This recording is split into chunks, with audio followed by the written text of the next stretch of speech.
Hello, welcome back. I'm your host, Muhammad Bey. Welcome to the second season of the Trade Brokers Diaries. Over the years I've been asked by a lot of people, Muhammad, what kind of commodity should I buy? How do I get into international trade? Can you guide me? Well, the best advice I can give people is to stay away from commodities that are in the top 10 or top 20 ranking of world commodities. Now, most people think they're going to put together a website, get a Skype account, open up some free email at Yahoo or Hotmail or someplace, and they're going to try, and I repeat, try to do business. And they usually go into what they call the big leagues. They try to buy and sell or broker oil deals or gold deals or silver deals. These are usually the big three for most people. Most men tend to go into these areas because they're looking to make a quick buck. The top 10 world commodities are basically closed shops. They include, not necessarily in this order, cotton, wheat, corn, gold, oil, silver, diamonds, chocolate, and coffee.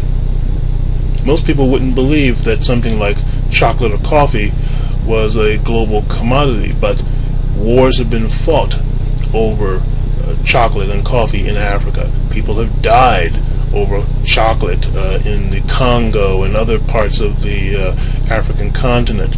People have been killed for possession of gold and silver and oil, and even such things as pepper or salt.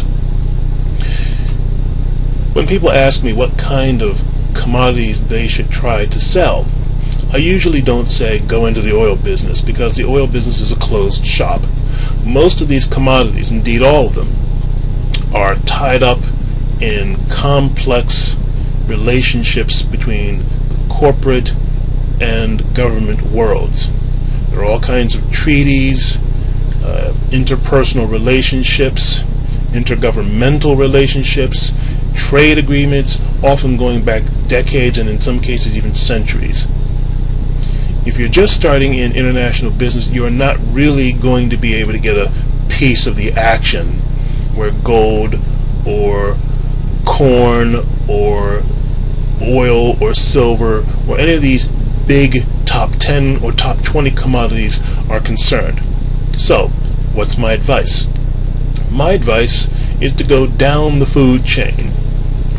Don't try to get involved in something like oil. An oil deal, oil comes out of the ground and it's already bought up weeks, months, in some cases years ahead of schedule. The same thing holds true for allocations of corn or cotton or wheat. Often the contracts have been written at least a good year in advance, and in some cases many years in advance. So you're not going to be able to get a piece of this kind of action. And you can pretty much forget gold and silver too, because they have long histories of being tied up in Western governments dealing with third world governments, often to the detriment of those third world governments. People you find on the internet trying to sell gold out of African states, for example, they may very well be legitimate, they may be struggling, they may be for real, but unless you have the money to go there and see the gold or see the diamonds for yourself, I wouldn't waste my time. The thing to do is find a commodity that's processed, something that's what you might call a market commodity, aftermarket commodity in some cases, such as, for example, sunflower oil or corn oil or some other kind of processed edible product that is not high up on the list of big ticket commodities, something that has a wide international following, something that is fairly easy to get and that is mass produced in different parts of the world. Sunflower oil, for example, is mass produced in China, and there are people all over different parts of the world, the Middle East, Eastern Europe, parts of Africa, parts of the United States, and parts of Southeast Asia that use sunflower oil, for example. You could find an individual or a company that's looking to buy it and find a manufacturer quite easily on Alibaba.com or some similar type of business portal. The trick is to find something that a lot of people want and that a lot of people are selling. Now, I say a lot of people are selling because that way you can find a wide range of prices and options. You don't want to find something that a lot of people want that only few people are selling, because then it's probably something that's under tighter control, something that you will find harder to get, harder to negotiate, harder to transfer from the seller to the buyer, and a lot harder to get your commission from. So keep it simple. Find something that is not politically incorrect, something that is likely to draw undue attention to you because you're trying to move large sums of gold, for example. No one who is moving large sums of gold is going to post a real ad on a forum or a group at LinkedIn or Alibaba. All they have to do is pick up the phone and call Geneva, and they can get what they need, or they can call New York, or they can call London and talk to their people at Lloyd's or wherever and get what they need. They're not going to contact you. So find something that is not a hazard or a political football, or something that is frankly dangerous to buy and sell, like uranium or plutonium or any kind of sexy sort of product that you think is going to be glamorous. Most of international trade is a lot of waiting. It's very patient work. If you're not patient, you can't be in this business. It's a lot of boredom, it's a lot of routine, getting up early in the morning, making phone calls, doing faxes, doing emails, updating your websites, answering Skype calls, answering chat calls, responding quickly to correspondences, arranging conference calls, and always having the answers ahead of the buyers asking them. That's what international brokering is all about.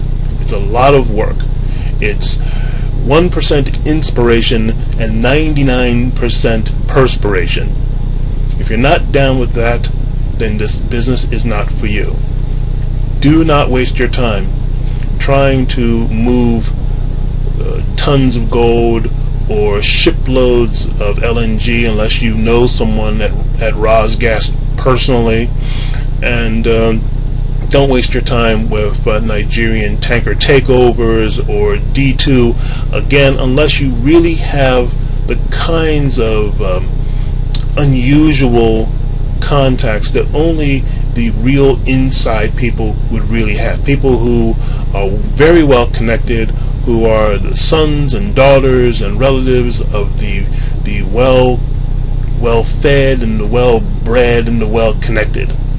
Don't waste your time trying to be something that you're not, that you're trying to be, some big man on campus in terms of international trade, and you don't have all the right connections. It's a waste of time.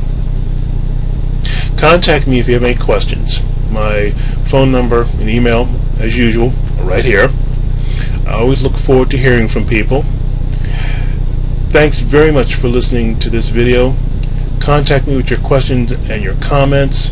And again, for you YouTube subscribers, always, please, comment, rate, and subscribe to our videos. I'm your host, Muhammad Bey. Thanks for visiting our website. Thanks for watching this video. Take care. This program is sponsored by MultiPure Water Purification Systems. MultiPure water purifiers for home and business. MultiPure believes that one of the best ways to improve your health and the health of your family is to improve the quality of your drinking water. Visit our sponsor's website for more details.